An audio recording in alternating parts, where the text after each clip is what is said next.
ಕಾರಣ 1950ನೇ ಇಸ್ವಿಯಲ್ಲಿ ಅರಣ್ಯ ಭೂಮಿ ಮಂಜೂರು ಮಾಡುವಂಥ ಸಂದರ್ಭದಲ್ಲಿ ಇಲ್ಲಿ ನೋಟಿಫಿಕೇಶನ್ ಆಗಿರಲಿಲ್ಲ. ಕೆಲವು 20 ವರ್ಷಗಳ ಹಿಂದೆ ಈ ಫ್ಯಾಕ್ಟರಿಯನ್ನು ಬಂದ್ ಮಾಡಲಾಗುತ್ತೆ. ಸಾವಿರಾರು ಜನ ಕೆಲಸ ಮಾಡ್ತಾ ಇದ್ದವರು ಏಕಾಏಕಿ ಆಶ್ಚರ್ಯಚಕಿತರಾಗ್ತಾರೆ. ಅಯ್ಯೋ, ನಮ್ಮ ಬದುಕಿನ ಕಥೆ ಏನು ಅಂತ ಹೇಳಿ. ಕೆಲವರಂತೂ ಕೆಲ ವರ್ಷಗಳ ಕಾಲ ಬೇರೆ ಕೆಲಸಗಳಿಗೆ ಹೋಗದೆ ವೆಯ್ಟ್ ಮಾಡಿದ್ರು. ಇಲ್ಲ, ಕಾರ್ಖಾನೆ ಪುನರಾರಂಭ ಆಗುತ್ತೆ. HMT ಅಂತ ಹೇಳಿದ್ರೆ ಕೇವಲ ವಾಚ್ ಮಾತ್ರ ಅಲ್ಲ, ಅಲ್ಲಿ ಬಲ್ಬ್ಗಳ ನಿರ್ಮಾಣ ಆಗ್ತಾ ಇತ್ತು, ಟ್ರ್ಯಾಕ್ಟರ್ಗಳ ನಿರ್ಮಾಣ ಆಗ್ತಾ ಇತ್ತು. ಸಾವಿರಾರು ಮಂದಿ ಕೆಲಸಗಾರರು ಅಲ್ಲಿ ಕೆಲಸ ಮಾಡ್ತಾ ಇದ್ರು. ಅದು ಪುನರಾರಂಭ ಮಾಡೋದ್ರಲ್ಲಿ ತಪ್ಪೇನಿದೆ ಅನ್ನುವ ವಿಚಾರ ನಾವು ಚರ್ಚೆ ಮಾಡ್ತಾ ಹೋಗ್ತೀವಿ. ಚರ್ಚೆ ಮಾಡೋದಕ್ಕೆ ನನ್ನ ಜೊತೆ ಅಧ್ಯಕ್ಷರು, ಸಂಸ್ಥಾಪನಾ ನಿರ್ದೇಶಕರು, ನಮಗೆಲ್ಲರಿಗೂ ಮಾರ್ಗದರ್ಶಕರು ಆಗಿರ್ತಕ್ಕಂತಹ ಸಂಪೂರ್ಣ ಗೌಡ ಮ್ಯಾಮ್ ಇದ್ದಾರೆ. ಮೇಡಮ್, ಕಾರ್ಯಕ್ರಮಕ್ಕೆ ಸ್ವಾಗತ. ನಮಸ್ತೆ. ಅದೇ ರೀತಿಯಾಗಿ ನಮ್ಮ ಸಂಸ್ಥೆಯ ಬೆನ್ನೆಲುಬು, ನಮ್ಮೆಲ್ಲರಿಗೂ ಪ್ರೋತ್ಸಾಹವನ್ನು ನೀಡ್ತಾ ಇರುವವರು, ನಮ್ಮ ನಿರ್ದೇಶಕರು ಮತ್ತು ಚೀಫ್ ಎಡಿಟರ್, ಮುಖ್ಯ ಸಂಪಾದಕರು ಆಗಿರ್ತಕ್ಕಂತಹ ಮಂಜುನಾಥ್ ಸರ್ ನನ್ನ ಜೊತೆ ಇದ್ದಾರೆ. ಸರ್, ತಮಗೂ ಕೂಡ ಕಾರ್ಯಕ್ರಮಕ್ಕೆ ಸ್ವಾಗತ. ಅದೇ ರೀತಿಯಾಗಿ ನಮ್ಮ ಪ್ರತಿನಿಧಿ, ಇವತ್ತು ಆ HMT ಕಾರ್ಖಾನೆ ಬಳಿ ಹೋಗಿ ನಿರಂತರವಾಗಿ ವರದಿಯನ್ನು ಮಾಡಿದಂಥವರು ಜಾಯಲ್ ನಮ್ಮ ಪ್ರತಿನಿಧಿ ನನ್ನ ಜೊತೆ ಇದ್ದಾರೆ. ಸರ್, ತಮಗೂ ಕೂಡ ಕಾರ್ಯಕ್ರಮಕ್ಕೆ ಸ್ವಾಗತ. ಅದೇ ರೀತಿಯಾಗಿ ನಮ್ಮ ಮೈ ಕೊಲೀಗ್ ಆಂಕರ್ ರಂಜಿತಾ ಕೂಡ ನನ್ನ ಜೊತೆ ಇದ್ದಾರೆ. ರಂಜಿತಾ, ತಮಗೂ ಕೂಡ ಕಾರ್ಯಕ್ರಮಕ್ಕೆ ಸ್ವಾಗತ. ಮೊದಲಿಗೆ ನಾನು ಮೇಡಮ್ ಹತ್ರ ಬರ್ತೀನಿ. ಮೇಡಮ್, ಈ ಕಾರ್ಖಾನೆಯನ್ನ ಪುನರಾರಂಭ ಮಾಡಿದ್ರೆ ತಪ್ಪೇನಿದೆ ಅಂತ ಹೇಳಿ. ಎಲ್ಲೋ ಒಂದು ಕಡೆ ಈ ಅಪ್ಪ ಅಮ್ಮನ ಜಗಳದಲ್ಲಿ ಕೂಸು ಬಡವಾಯ್ತು ಅನ್ನೋ ರೀತಿಯಲ್ಲಿ ಈ ರಾಜಕಾರಣಿಗಳ ಜಗಳದಲ್ಲಿ ಈ ಕಾರ್ಖಾನೆ ಬಡವಾಯ್ತು ಅಂತ ನನಗೆ ಅನಿಸ್ತಾ ಇದೆ. ನಿಮ್ಗೇನು? ಎಸ್ ಕಾರ್ತಿಕ್, ನೀವು ಹೇಳ್ತಾ ಇರೋದು 100ಕ್ಕೆ 100 ಸತ್ಯ. ನೋಡಿ, ಈಗ 20 ವರ್ಷದ ಹಿಂದೆ ಇದು ಕಾರ್ಖಾನೆ ಮುಚ್ಚಾಕಿದ್ರು.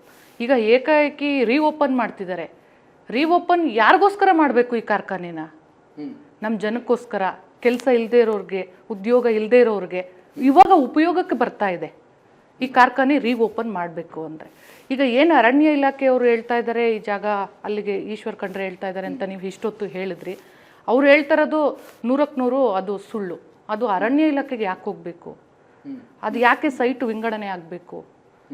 ಜನಗಳಿಗೆ ಸೈಟ್ ಮಾಡಿಕೊಡೋದು ಅನ್ನೋ ರೀತಿಯಲ್ಲಿ ಇದು ತಪ್ಪಾಗುತ್ತೆ. ಇದು ಯಾವತ್ತಿದ್ರೂ ಈ ಕಂಪ್ನಿಯಾಗೆ ಉಳಿಯಬೇಕೇ ಹೊರತು ಸೈಟ್ಗಳಾಗಿ ವಿಂಗಡಣೆ ಆಗಬಾರ್ದು.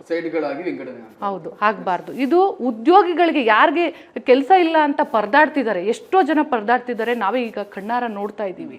ಅವ್ರಿಗೆ ಅನುಕೂಲ ಆಗಬೇಕು, ಉದ್ಯೋಗ ಸಿಗಬೇಕು, ಅದು ನನ್ನ ಉದ್ದೇಶ. ರಾಜ್ಯ ಸರ್ಕಾರ ಇದಕ್ಕೆ ಅನುಕೂಲ ಮಾಡಿಕೊಡ್ಬೇಕು, ಹಿಂದೇಟ್ ಹಾಕ್ಬಾರ್ದು.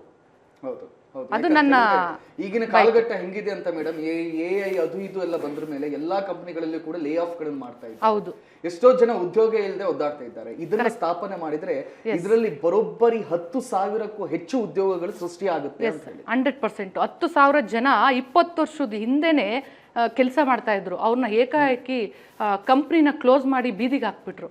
ಈಗ ರೀಓಪನ್ ಆಗ್ತಾ ಇದೆ ಅಂದ್ರೆ ಅವ್ರ ಜೀವ ಈಗ ತಾನೇ ಅರಳ್ತಾ ಇರುತ್ತೆ. ಅಪ್ಪ, ರೀಓಪನ್ ಆಗ್ತಾ ಇದೆ, ನಮ್ಗೊಂದೊಂದು ಕೆಲಸ ಆಗತ್ತೆ ಅಂತ. ಸೊ ಇದಕ್ಕೆ ಅವಕಾಶ ಮಾಡಿಕೊಡ್ಬೇಕು ರಾಜ್ಯ ಸರ್ಕಾರ.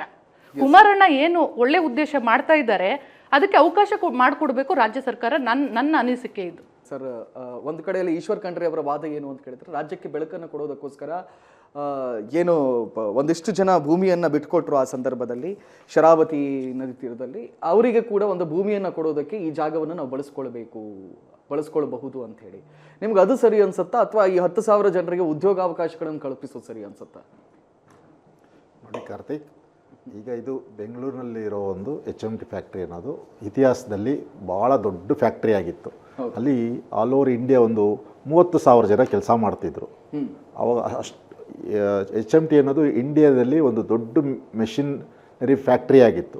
ಅದು ಒಂದು 25-30 ವರ್ಷದ ಹಿಂದೆ ಇರೋರಿಗೆ ಅದ್ರ ಬಗ್ಗೆ ಹೆಚ್ಚು ತಿಳುವಳಿಕೆ ಇದೆ. ಅಂಥ ಫ್ಯಾಕ್ಟ್ರಿ ಮುಚ್ಚೋದಾಗ ಮೇಡಮ್ ಹೇಳ್ದಂಗೆ ಹಲವಾರು ಜನ ಬೀದಿಗೆ ಬಂದಿದ್ದಾರೆ. ಓಕೆ, ಇವತ್ತು ಅಟ್ಲೀಸ್ಟ್ ಅವರೆಲ್ಲ ರಿಟೈರ್ಡ್ ಆಗಿದ್ದಾರೆ. ರಿಟೈರ್ಡ್ಗಳಾಗಿ 26 ವರ್ಷ ಆದಮೇಲೆ ಎಲ್ಲ ರಿಟೈರ್ಡ್ ಆಗಿರ್ತಾರೆ. ಅಟ್ಲೀಸ್ಟ್ ಬೇರೆ ಜನರಿಗೆ, ಅವ್ರ ಮಕ್ಕಳಿಗೆ ಮತ್ತು ಕೆಲಸಕ್ಕೆ ಕಾಯ್ತಾ ಇರೋರಿಗೆ ಇಲ್ಲೊಂದು 10,000 20,000, ಯಾಕಂದರೆ 440-50 ಎಕರೆನಲ್ಲಿ ಅಷ್ಟು ದೊಡ್ಡ ಇನ್ಫ್ರಾಸ್ಟ್ರಕ್ಚರು ಈಗಿನ ಕಾಲದಲ್ಲಿ ನಾವು ಹೂವೇ ಕೂಡ ಮಾಡ್ಕೊಳಕ್ಕಾಗಲ್ಲ, ಅಷ್ಟು ಇನ್ಫ್ರಾಸ್ಟ್ರಕ್ಚರ್ ಇದೆ. ಆ ಮುಚ್ಚೋಗಿರೋ ಇನ್ಫ್ರಾಸ್ಟ್ರಕ್ಚರ್ನ ಕೇಂದ್ರ ಸರ್ಕಾರ ನಾವು ರೀಓಪನ್ ಮಾಡ್ತೀರಿ, ಅದರಲ್ಲಿ ಮತ್ತೆ ಕೆಲಸಗಾರರಿಗೆ ಒಂದು ಅವಕಾಶ ಕೊಟ್ಟು ರೆಡಿ ಮಾಡ್ತೀನಿ ಅಂತ ಹೇಳುವಾಗ ಇದಕ್ಕೆ ರಾಜ್ಯ ಸರ್ಕಾರದವ್ರು ಯಾವುದೇ ಒಂದು ತಡೆ ಒಡ್ಡದೆ ಏನು ಕೇಂದ್ರ ಸರ್ಕಾರಕ್ಕೆ ಇವರು ಎಲ್ಲ ರೀತಿ ಸಹಕಾರ ಕೊಟ್ಟು ಇಲ್ಲಿನ ಜನಗಳಿಗೆ ಅನುಕೂಲ ಆಗೋ ರೀತಿ ಇದನ್ನು ರಿಓಪನ್ ಮಾಡಿಸೋದಕ್ಕೆ ಅವರು ಅನುವು ಮಾಡಿಕೊಡ್ಬೇಕು.